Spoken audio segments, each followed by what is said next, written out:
1626 Médias. Apprendre Transmettre et construire. Bonjour et bienvenue sur 1626 Médias. Aujourd'hui, nous avons une interview donc avec une responsable de programme au groupe FIM. Donc, pouvez-vous vous présenter? Oui, bonjour. Je m'appelle Eliane Dehogue. Donc effectivement, je suis responsable de programme au sein du groupe FIM de Saint-Lô sur le campus 1. D'accord. Depuis combien de temps exercez-vous ce métier? Alors, je suis au FIM depuis 20 ans et j'exerce la responsabilité de responsable de programme depuis 10 ans. D'accord. Et que faisiez-vous avant? Alors, auparavant, donc j'ai travaillé dans le domaine administratif en tant que secrétaire de direction. Voilà. Et puis j'ai souhaité changer de voie après plusieurs années d'expérience et m'orienter vers la formation et l'accompagnement des jeunes. Et quelles études faut-il faire pour parvenir à ce poste? Je dirais qu'il n'y a pas d'études prédéfinies. En fait, ici au FIM, on demande des gens qui ont de l'expérience dans le métier par rapport à la formation ou le cursus qu'ils vont suivre. Et puis, bien les compétences, il faut un sens de l'organisation, il faut être en mesure de décliner un référentiel en contenu de cours.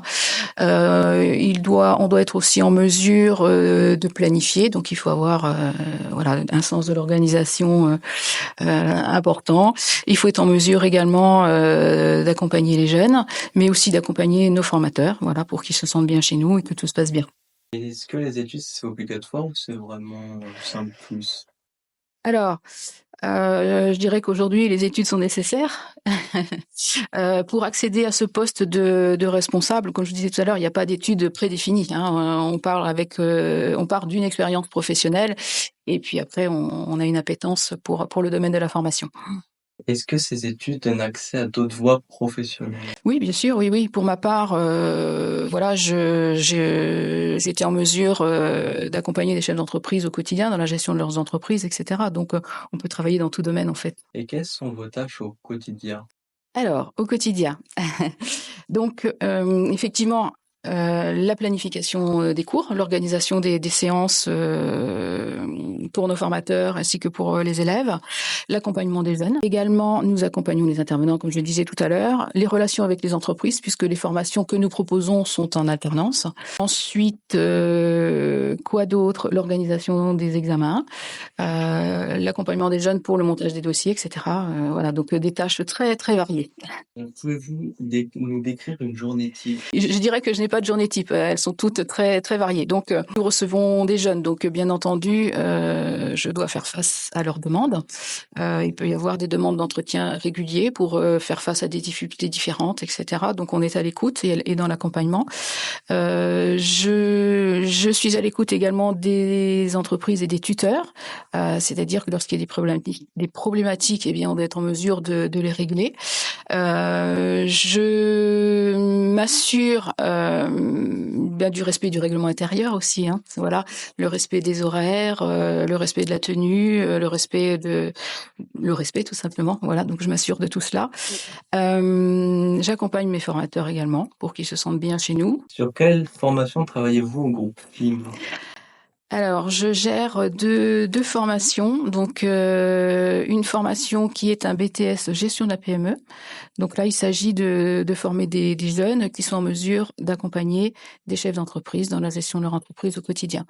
Et la deuxième formation que j'accompagne, donc c'est un BTS MCO, donc management commercial opérationnel. Donc là, il s'agit de travailler dans un commerce. Et donc là, on tend à aller vers les fonctions de manager ou de responsable de rayon. Voilà, donc ce sont les deux formations que je gère ici au FIM au Campus 1.